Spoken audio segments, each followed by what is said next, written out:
Everyone. So the question is, have you ever taken a huge risk? What were some of your fears and how did you get past them?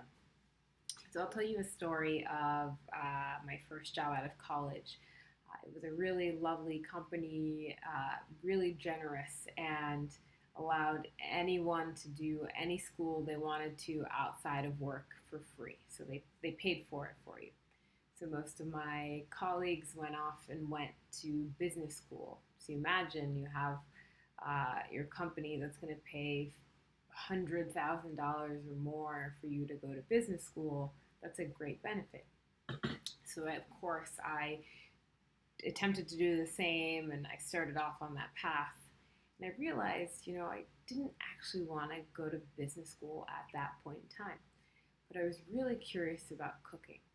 I'd always enjoyed cooking growing up, and it was a real passion point for me. So I thought to myself, why don't I take this opportunity to go to culinary school?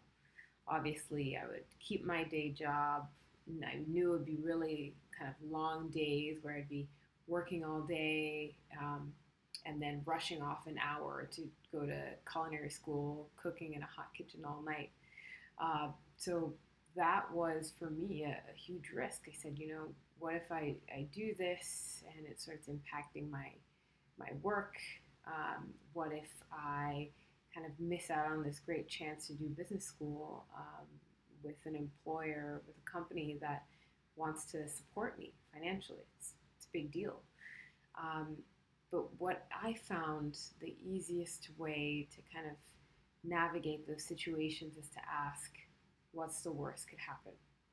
Obviously, there are situations where really, really bad things could potentially happen. So you have to figure out if for you the risk was worth it. But for me, I realized, let's say I go to culinary school at night and my work starts suffering. What's the worst that can happen? I stop culinary school. Let's say I, on the flip side, imagine I go and I really love it, which I did. Um, I could either kind of pursue that as a career or just be a really awesome chef for my friends when we want to have a really great home cooked meal. So I realized in the end, me just asking the question, what's the worst that could happen?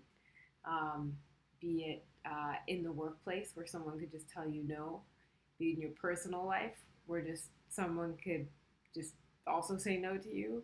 Just kind of understand what the real kind of downside is on not taking that chance, and then understand that there's probably a lot more upside than you realize. So that's my tip on how you kind of navigate risks.